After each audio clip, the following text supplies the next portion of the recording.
Imaginons que nous avons un circuit comme celui-là. On veut obtenir la tension aux bandes de résistance R4 en fonction de V1. Donc on remarque que le circuit n'est pas très simple. Pour le simplifier, on va utiliser un théorème qui est le théorème de Thevenin. Donc le théorème de Thevenin consiste à simplifier le circuit et à remplacer un circuit équivalent. Donc une fois qu'on simplifiera le circuit, on trouvera un circuit qui ressemblera à ça. Donc comment obtenir ce type de circuit? Eh bien d'abord je vais vous donner les étapes à faire. Après on le fera pour notre exemple. Donc première étape, il faut déconnecter la résistance du circuit. Nous, on voulait obtenir la tension bande de résistance R4. Donc on va déconnecter la résistance R4 du circuit. Ensuite, on trouvera la tension de Thevenin équivalente, VTH. Ensuite, on doit éteindre la source de tension. Ça va nous permettre de trouver la résistance équivalente de Thevenin. Voilà, donc une fois qu'on a atteint la source, on pourra trouver la résistance équivalente de Thevenin. Après, une fois qu'on a trouvé la tension équivalente et la résistance équivalente, on les connecte en série, puis on connecte également la résistance. Et vu que tout sera en série, on pourra obtenir la tension facilement en appliquant le point diviseur. Maintenant revenons à notre exemple. Comme je l'ai dit dans le début de la vidéo, je veux obtenir la tension bande de résistance R4. Donc je vais déconnecter la résistance R4. Donc une fois qu'on déconnecte la résistance R4, on obtient un circuit ouvert. Maintenant analysons le circuit. Supposons que nous avons un courant qui part de là, donc il traverse R1, il arrive vers le nœud et se divisera en deux. Une partie ira ici et l'autre partie ira là. Donc ensuite il traversera R3 et ici il arrive vers un circuit ouvert. Étant donné que le circuit est ouvert, et bien le courant il sera égal à 0. Donc la tension en bande de R3 elle sera égale à 0 également. Parce que la loi d'Ohm nous dit que la tension est égale à la résistance multipliée par le courant. Étant donné que le courant il est nul, et bien la tension elle est également nulle. Donc qu'est-ce que ça veut dire? Ça veut dire que le potentiel qui est là est égal au potentiel qui est là. Rappelez-vous, moi je voulais trouver la tension équivalente de Thevenin. Donc la tension équivalente de Thevenin, c'est la tension qui va de ce potentiel jusqu'à ce potentiel. Donc jusqu'à la masse.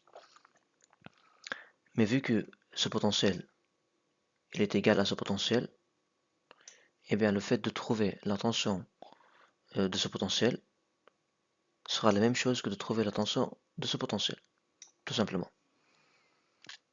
Maintenant, étant donné que ce courant il est nul, et bien ce courant sera égal à ce courant. Parce que je vous rappelle que la loi des nœuds, c'est la somme des courants qui entrent est égale à la somme des courants qui partent. Ici, j'ai un courant qui entre vers le nœud et j'ai un seul courant qui part. Ce courant, il n'existe pas parce que il y a un cercle ouvert juste après, juste ici. Donc, il est égal à 0. Bien. Donc, qu'est-ce qu'on peut dire? On peut dire que R1 et R2 sont traversés par le même courant. Donc, ils sont en série. Donc, pour établir la tension équivalente de Thevenin, on peut appliquer le point diviseur. Donc, si on applique le point diviseur, on trouve VTH qui est égal à R2 sur R2 plus R1, le tout multiplié par V1. Ça, c'est la tension équivalente de Thevenin.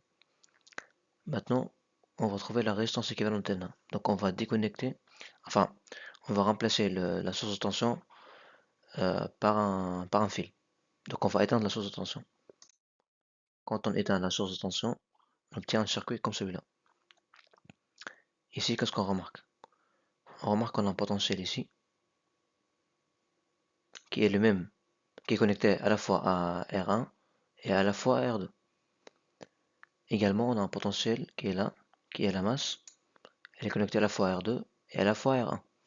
Donc R2 et R1 ont le même des forces de potentiel. Donc ils ont la même tension. C'est-à-dire qu'elles sont parallèles. Et ici, j'ai donc toute cette combinaison qui sera en série avec R3.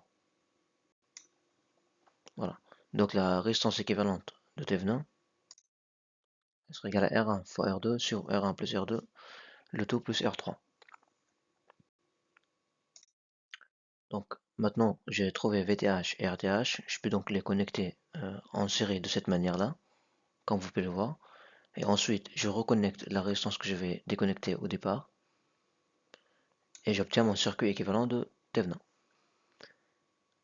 Donc, rappelons VTH, c'était égal à R2 sur R2 plus R1 fois V1. C'est ce qu'on avait trouvé il y a quelques secondes. On avait également trouvé RTH qui est égal à R1 fois R2 sur R1 plus R2, le tout plus R3. Donc maintenant, pour obtenir la tension au bord de la résistance R4, on pourra appliquer le point de diviseur de tension. Parce que là, vu que tout sera en série, on pourra appliquer le point de diviseur de tension. Donc si on applique le point de diviseur de tension, on a V4 qui est égal à R4 sur R4 plus RTH, le tout multiplié par VTH. Donc V4, c'est la tension au bord de R4. Je l'ai appelé V4 pour simplifier. Maintenant, si on remplace par VTH et RTH, on a R4 sur R4 plus R1 fois R2 sur R1 plus R2, le tout plus R3 fois R2 sur R2 plus R1 fois V1. Voilà la tension en bande de la résistance R4. Maintenant, prenons un autre exemple. Donc, admettons que nous cherchons la tension en bande de R3 en fonction de V1. Ici, on remarque que R3 et R2 sont en parallèle, donc nous avons la même tension.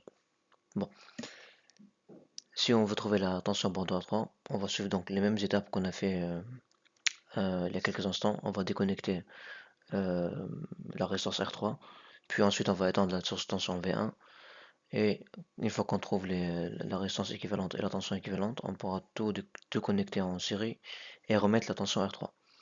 Donc on obtiendra un circuit équivalent qui ressemblera à ça. Bien, revenons à notre circuit.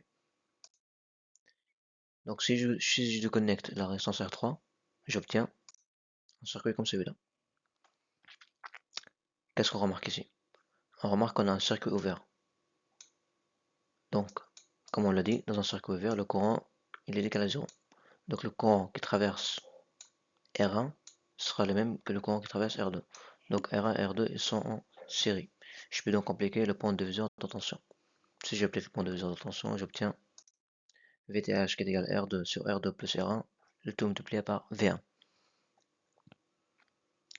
Maintenant, on va éteindre la source de tension, donc on va le remplacer par un fil. Si on remplace la source de tension par un fil, on obtient un circuit comme celui-là. Là, on remarque qu'on a un potentiel ici qui est connecté à la fois R1 et R2, et la masse qui est connectée à la fois à R1 et R2. Donc R1 et R2 sont parallèles.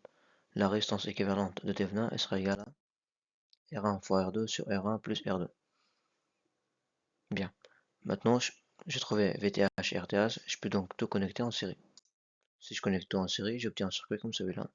Et donc, je remets la tension, enfin, je remets la résistance R3 et j'obtiens mon circuit équivalent. Donc VTH, on a dit que c'était égal à R2 sur R2 plus R1 fois V1. RTH, on a dit que c'était R1 fois R2 sur R1 plus R2. Donc pour trouver la tension au bord de la résistance R3, je peux appliquer le point de diviseur de tension. Si j'applique le point de diviseur, j'obtiens V3 qui est égal à R3 sur R3 plus RTH fois VTH. Donc V3, c'est la tension au bord de la résistance R3. Si je remplace par les valeurs de RTH et VTH, j'obtiens R3 sur R3 plus R1 fois R2 sur R1 plus R2, le tout multiplié par R2 sur R2 plus R1 fois V1. Donc ça c'est la tension au bord de la résistance R3 en fonction de V1. Merci d'avoir regardé la vidéo.